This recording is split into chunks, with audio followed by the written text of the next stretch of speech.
Salut à tous, amis parisiens, supporters du PSG. Je ne vais pas vous demander si vous avez la forme. Je pense qu'on est tous très frustrés et puis très agacés de la prestation de nos joueurs. On va débriefer cette rencontre qui opposait le Paris Saint-Germain au Stade Brestois. C'était un peu le choc de cette 19e journée de Ligue 1 Uber Eats, hein, le premier contre le troisième. Match nul de partout au Parc des Princes. Marco Asensio avait ouvert le score à la 38e minute de jeu pour les locaux. À la 45e, Randal Colomwani fait le break. 55e, Madi Camara réduit l'écart pour les Brestois. Et à la 80e, Mathias Pereira Lage arrache l'égalisation. Et avec ce résultat, le club de la capitale perd des points bêtement dans la course au titre. Le classement, je te l'affiche juste ici. On est premier avec 44 points, d'accord, pas de problème. Sauf que t'as Nice qui est juste derrière toi. Hein. On a seulement 6 points d'avance sur les Niçois. Eux, ils ont gagné leur match. Toi, t'as pas fait le job. T'as pas fait le job. T'aurais pu garder une petite distance par rapport aux Niçois, mais tu ne l'as pas fait tout simplement. Tu ne l'as pas fait. Et il ne faudra pas venir pleurer à la fin de la saison si on n'est pas champion. Hein. Il y en a qui vont me dire ouais mais bon on va redresser le niveau de jeu. C'est pas sûr. Hein. C'est pas sûr. Si Luis Enrique continue à faire ses choix tactiques à la con en inventant des postes à des joueurs, c'est pas sûr qu'on soit champion à la fin de la saison. Bon, on va parler de ce qui s'est passé durant ce match face aux Brestois. Globalement, c'est une prestation très médiocre, voire même décevante de la part du Paris Saint-Germain. On a fait preuve de suffisance, on n'a pas joué le match à 100%. On a joué 45 minutes sur 90. La première période était pourtant correcte de la part du club de la capitale.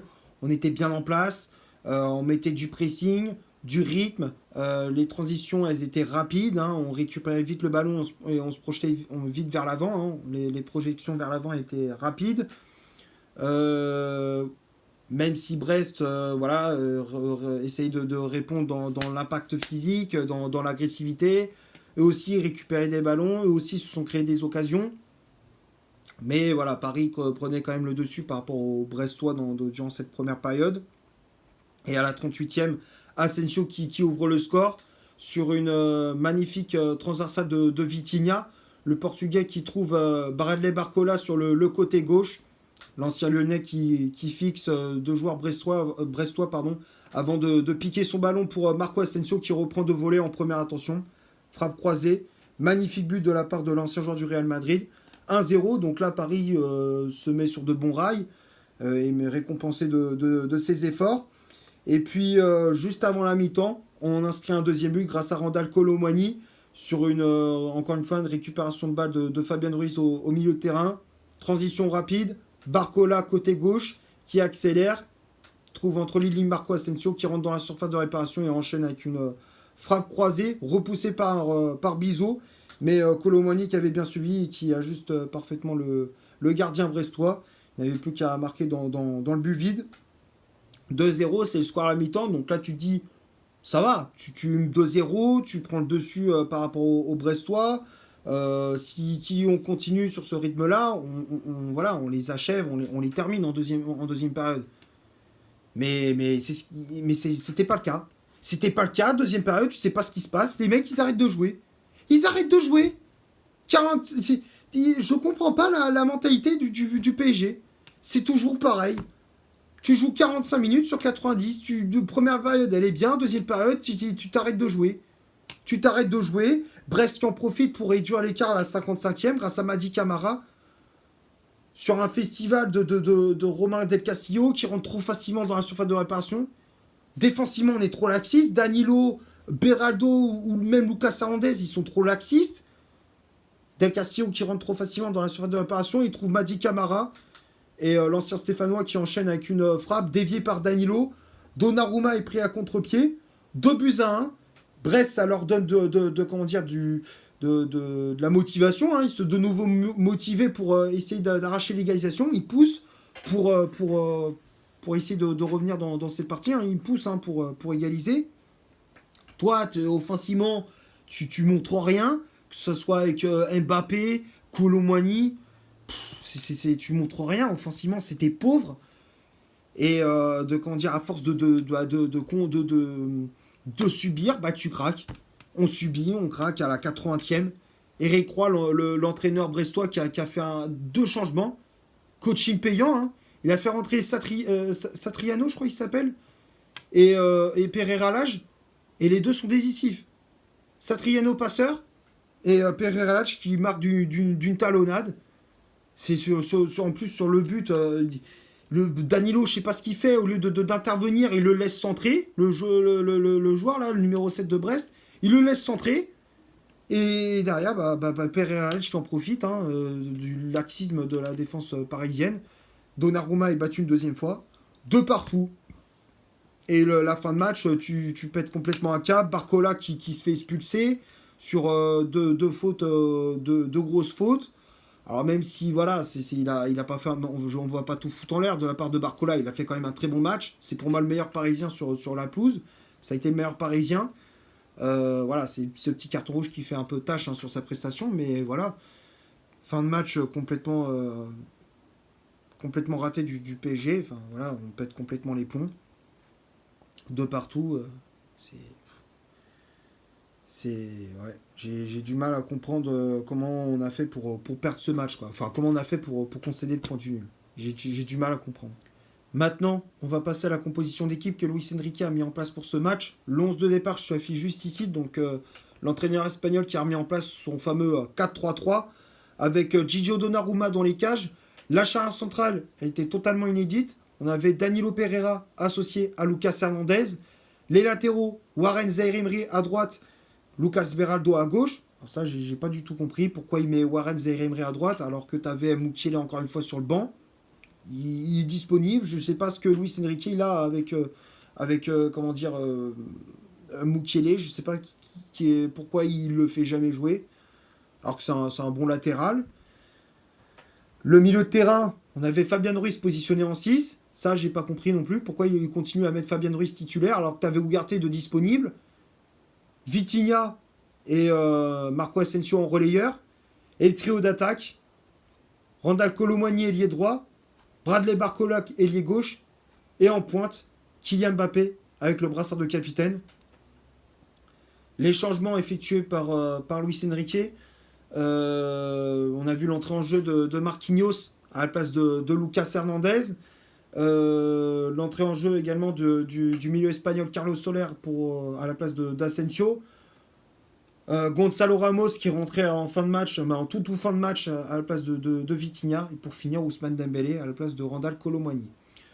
Les changements, enfin la composition d'équipe, comme je te disais, je comprends pas pourquoi tu mets Zaïre Emery à droit alors qu'il est bien meilleur au milieu de terrain. C'est là où il excelle le plus, c'est en tant que milieu relayeur. Je sais pas pourquoi il le met latéral droit alors que t'as Mukiele de disponible sur le banc. Fabian Ruiz pareil, pourquoi il est titulaire alors qu'il est pas bon. Il est pas bon, il perd trop de ballons, il est lent, alors que Ugarte il apporte beaucoup plus d'agressivité. On va dire que même si techniquement c'est pas non plus ok, c'est pas un 6 technique, mais voilà, en termes d'agressivité, d'impact physique, il est là. Il répond présent. Pourquoi Luis Enrique remet pas son fameux trio au milieu de terrain, Ugarte en 6, Vitinha et Warren Zaïre-Emery en relayeur? Je comprends pas, c'est ton meilleur trio au milieu de terrain. Pourquoi il l'aligne pas? Et offensivement, pareil. Alors Barcola, pas de problème. C'est vrai que ces derniers temps, il fait de bonnes prestations. Mais pourquoi tu continues à mettre Randal Kolo Muani Pourquoi tu continues à mettre Kolo Muani titulaire? Il est pas bon. Ça fait plusieurs matchs qu'il est pas bon, Kolo Muani. Arrête de le mettre titulaire. En plus, tu le mets à droite. Je comprends pas. Encore une fois, c'est tout le temps mettre les bons joueurs sur le banc et mettre les mauvais sur le terrain. Dembélé, il est sur le banc. Ramos, il est sur le banc. En plus, tu lui donnes des miettes à Gonzalo Ramos. Tu lui donnes des miettes, tu le fais même pas jouer quasiment du match. Tu attends la 87e pour le faire jouer. Ah, je sais pas à quoi il joue Luis Enrique, mais ça m'agace. Et vraiment, ça m'agace, ça m'agace, mais d'une force. Il faut pas faut qu'il arrête avec son bricolage à 2 francs. Parce que là, j'en peux plus. On va parler des statistiques de cette rencontre. On va commencer par le Paris Saint-Germain. Les Parisiens ont eu 54% de possession de balle, 7 corners, 7 tirs au total, donc 4 tirs cadrés, à hors-jeu de signaler du côté des Brestois. 48% de possession de balle, 0 corner, 8 tirs au total, dont 6 tirs cadrés, à hors-jeu de signaler. Donc quand on regarde les stats, c'était assez équilibré, même si la possession balle légèrement en faveur du PSG, mais globalement c'était assez équilibré en termes d'occasion également. Euh, voilà, chacun a eu sa mi-temps, le PSG a eu sa première mi-temps et c'est Brest qui a eu la deuxième, tout simplement. Et les tops et les flops, alors j'ai du mal à avoir vraiment des joueurs qui se dégagent, mis à part Barcola, pour moi c'est l'homme du match du côté du PSG, pour moi ça a été le meilleur parisien. Barcola, je le mets dans les tops. Il a été rapide, technique. Il était vraiment percutant sur son côté gauche. Il a fait des différences. Il était à l'origine des deux buts du PSG, hein. Enfin, il a été encore une fois très très bon. Il marque des points, l'ancien lyonnais. Il régale. Barcola, il n'y a rien à dire. Je le mets dans les tops. Asensio qui a fait un bon match également. Marco Asensio, je le mets dans les tops. Il a été buteur. Il a fait une bonne prestation, il a apporté de la créativité au milieu de terrain. D'habitude, on le voit souvent en faux numéro 9 ou au poste d'ailier droit. Là, on l'a vu un peu plus bas sur le terrain, mais il a fait une bonne prestation également. Techniquement, c'était propre, les passes, elles étaient justes. Il avait de la bonne vision de jeu, bonne qualité de passe. Rien à dire pour Asensio qui a fait une bonne prestation. Euh, Après, dans les flops, il y en a un paquet, hein. J'ai mis Fabian Ruiz dans les flops. Pour moi, encore une fois, il n'a pas été bon au milieu de terrain. Il perd trop de ballons. Il a été lent, manque d'agressivité. On voit la différence entre lui et Emmanuel Ugarte.